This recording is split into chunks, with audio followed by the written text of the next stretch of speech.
Thinking about buying a home in Charlotte right now? One of the biggest and most expensive decisions that you're going to make right now is not which neighborhood you should choose. It could be whether you should be buying new construction versus a resale home. So today we're going to dive into that, because if you get that choice wrong, it could of course leave you with $30,000 to $40,000 on the table. It could end up dealing with months of delays, or of course you could inherit problems that you did not plan on. So today we're going to break down exactly how to decide which is better for you, whether you should go the new construction route or resale route on the existing home inventory that's in Charlotte. Hello everybody, this is Rory Cummins at Clients First Property Group, powered by eXp. And I can tell you that I have helped everybody on the buying side go through this exact decision process over the years, having been in this business for nearly 13 years now as an agent, and having been a builder for over 10 years, even up to this day, doing remodel projects and new construction. I've been a Charlotte native this entire time too, so I can definitely speak to the resale market. So with that, I'm gonna go through all the different things to consider when going through this decision process for new construction versus resale, because there's a lot of things to consider and it's never a one size fits all. You're gonna deal with timelines, budgets, location preferences. You're gonna deal with lifestyle and location, the pricing that goes with each option, the overall timelines to expect, the customization. Obviously, if you're going to go new construction, dealing with warranties as well as repairs, and of course the resale market. So by the end of this video, I'm hoping to give you guys a very clear framework for which path makes the most sense for you. So let's jump into it. So first off, let's talk about location for a second. If you want to get into the heart of Charlotte, the only options you're really going to have closest to the center city, let's say, on new construction is going to be the upper price end of new construction itself. And what I mean by that is, if you're looking for affordability that, let's say, is like a $400,000 or $500,000 or $600,000 home with new construction, you're going to end up needing to be on the outskirts, because most of the new construction homes that are built in the center of 45, or at least closer to the Uptown area, the land is more expensive, it's more dense. Builders are having to buy the land or a teardown home at a much higher price, and that drives up the overall resale of that new construction house, right? When they actually build it, whether it's a spec home, which is already built when you go in, or if you're gonna actually buy it on the ground level and customize it throughout the process, you're usually looking at 800 to 900 on the very lowest end if you wanna be in the heart of the city. And 800, 900 is going to be rare. You can find it, depending on which neighborhood you're actually in Charlotte itself. But if you're trying to get in the more desirable areas, I would say like 1 to 1.2 million right now is probably going to be the lowest you're going to see for a decent sized new construction home. And when I say decent size, I'm talking 2,500 to 3,000 square feet or bigger. It's going to be like that threshold. But most of the larger homes that are between 3,000 to 4,500 square feet, you're pretty much looking at 1.3 million up to 2.5 million. We can go into that more detail in another video. I have covered some of that price point on another video, but for the sake of this, just understand that if you want new construction in the center city, it is going to come with a bit of a price tag, but you are going to get more walkability.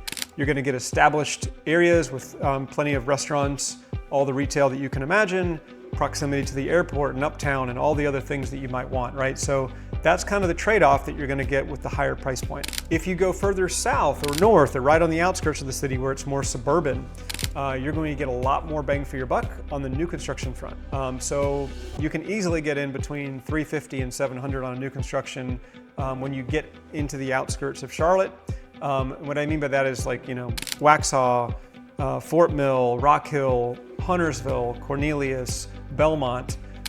There's a lot of areas surrounding Charlotte where you can get into these affordable zones, and you have a lot of different mix of builders. When you're in the center city, it's mostly going to be the semi-custom to custom builders, because they're going to be with a higher price tag.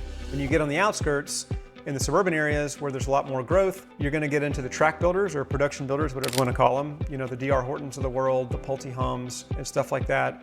There's a ton of those, of course, that are going to be a much more variety in terms of a price point. And then, of course, you're also going to get semi-custom and custom builders as well. But I would say that your price per square foot is, I don't know that it's quite half, but for sure, if you wanted to get, a 3,500 square foot home on the outskirts, you're probably going to be able to get that for, between 550 and 800,000, compared to in Charlotte, that would run you at least 1.5 million, just to give you an idea of the price differences and what you're going to get. So take the location into consideration. but that's not the only thing that matters, right? You want to think about the lifestyle that you're wanting to have as well, right? Like you think about the schools, think about the proximity to get to the airport or to get to the interstates and stuff like that. Are you raising a family? Are you trying to move to Charlotte as a relocate from another city and be around a bunch of young people because you're in your 20s or your early 30s or whatever? So you want to think about the lifestyle that you want too and whether that's going to make sense for you. And for the most part of this video, I'm generally talking about single family homes, because when you get into condos and townhomes, you have a lot more opportunity to be in the heart of the city as well as in the outskirts, and you have a lot more flexibility in your price point, but most people don't care as much about getting into new construction on a townhome as they would on a single family home, right? So let's keep this video single family home focused, just so you can keep up with all these talking points. So with that being said, when you take into the lower price point of a home, how much customization can you get, right? Let's talk about that for a second, because when I talk about inventory or spec homes, those are homes that are already built from a builder. They've already got sitting there on, they're completed, they're ready to roll. You walk in, you write an offer, you can close within 3, 4, or 5 weeks, right? The average being around 30 days. And at that point, you're really not customizing anything. You might be able to negotiate some appliances or something else into the deal, but for the most part, these homes are already completed and you're getting new construction, but you're not having to wait for it. You just can't customize anything. And that goes for the $2 million homes, as well as a $500,000 new construction on the outskirts. There's not much to customize there. When you're buying from a production builder or a tract builder, whatever you want to call them, you do have a little bit of flexibility on making some differences, right? Like whether it's the carpet color, the paint color, the different, countertops and stuff like that, but it's still very limited. I actually used to work for a production builder as the actual superintendent project manager. So I used to take a lot of these buyers through this process in conjunction with the design center and sales department. And I can tell you that there's not a lot you get to customize on these homes. There is a little bit of variation that you get, but don't expect to make a lot of custom changes if you're buying under $700,000 or $800,000, right? If you go the other route and you're buying with a semi-custom builder, let's say a price point at $750,000, $800,000 or more, when you get into the higher price points, you do get a lot of options to customize, especially if it's a true custom, where you're bringing your own plans. You're actually able to go through this entire process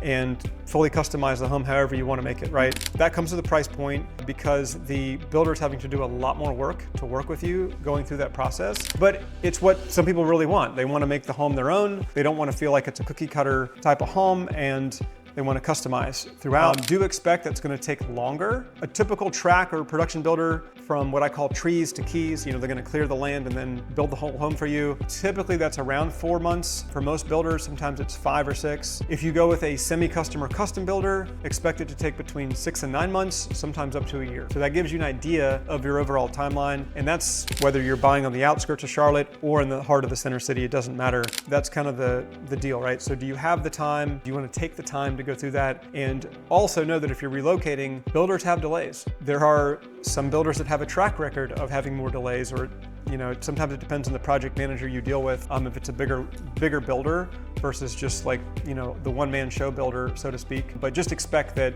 things don't always get closed on time. And the last thing you want to do is close on a home that's not complete. That is definitely something that we would navigate on that process to make sure that the builder does what they say they're going to do, and you hold their feet to the fire to actually get it done and get it closed on time as quick as possible. But those are definitely considerations to think about when you're trying to weigh the pros and cons of buying a resale house. We talked about pricing, we talked about timelines here, and then we talked about customization. Let's now talk about warranties, and then we're going to talk about repairs. So with warranties, in North Carolina, a builder has to, by law, provide a 1-year home warranty no matter what kind of home it is, whether it's a production built home for $400,000 or a custom home for $2.5 million, it doesn't matter. They have to provide a 1-year warranty by law during that first year. And typically that's like a bumper to bumper, right? Workmanship and defects. That's usually what's included with that 1-year standard. Some builders will sub that out to a third-party company. So they close the home and then they literally just hand it over to a separate third-party warranty company that basically takes any and all issues that come after closing, that arise, and then they deal with all that. Some builders will will be in-house. Like most of the bigger builders company, you're still getting the warranty and it's still gonna cover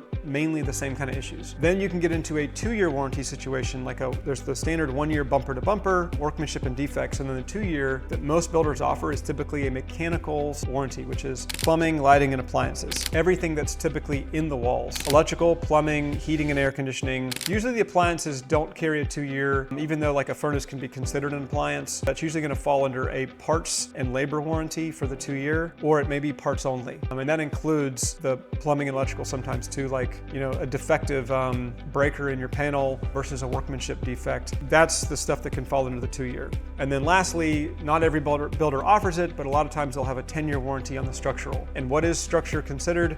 The foundation and the framing, like basically the sticks and bricks of the house itself, whether it's on a slab, a crawl space, and then of course the structural members in the home. That includes the joists, the rafters up in the attic, the walls, anything like that that's considered part of the structure would typically fall under a typical 10-year structural warranty.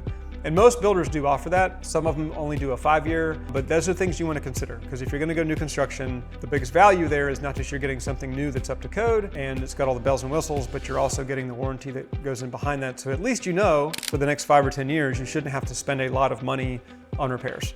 When it comes to resale homes though, a lot of homeowners do offer a warranty, or you can actually get a warranty. A lot of homeowners don't realize that's even a thing, but there's a ton of warranties out there that you can actually add to a resale home. And that's always a nice thing to have, right? Like it's usually not a 5-year or 10-year structural warranty, stuff like that, but it can be a bumper to bumper 1-year or 2-year warranty. Sometimes you can get the seller to pay for it. So it does give some buyers peace of mind, especially if they wanted new construction, but they end up in a resale home because of location that they preferred to have, or they want to be in the city and they couldn't afford like the upper echelon of a new construction home. So they go with a resale home, but you can definitely add a warranty to it. They can be as little as $500. It could be as high as, let's say, $2,000 or something like that. It just depends on what that warranty is going to cover. But like I said, usually you can get a seller to pay for that in terms of negotiation. Sometimes the seller is just going to offer it right out of the box. So it's definitely something to consider. When it comes to repairs, a new construction home is not immune to having repairs needed. A lot of people think that like they're going to close on a new construction home and everything's brand new, so what could go wrong, right? Homes don't get made in factories. There's 10,000 hands that built that house. There's going to be problems. Every new construction house has problems, I can tell you. I've literally built over 450 houses and I was pretty good at what I did. But again, you know, there's somebody that's going to do something during the construction of that home that is not found until months later. So just know that even though you're buying new construction, it does not mean you're not going to have to deal with any issues whatsoever. Hopefully, those issues are covered under warranty. Sometimes they're not. Or sometimes that one thing that crops up that is not found until the 18th month is now out of warranty from that first 12-month period because it doesn't fall into the 2-year mechanical warranty. So just understand that when you buy new construction, you will have to deal with common new construction home problems. We can try to eliminate as many as there are during the inspection process. And of course, the county is going to inspect the home as well. So you're getting extra layers of eyeballs that check that home out before it is finished. But you are going to have issues that crop up. On resale homes, there is this huge fear, which is understandable, that comes with an older home. Sometimes people are worried about health issues, right? Like getting enough makeup air into the home, or dealing with mold issues, or dealing with asbestos or whatever. It really depends on the age of the home, right? Most newer construction from like 1990s to today does not have near as many issues that the older homes had back in the 40s, 50s, 60s, etc., that you're gonna have to deal with. But one thing that I will say about resale homes is a lot of the issues have already been dealt with, right? If that home was cared for and you're the 4th or 5th owner on that house, chances are they've already dealt with any kind of water issues on the outside of the home. They've probably already fixed up their crawl space. They've probably already updated the electrical up to code.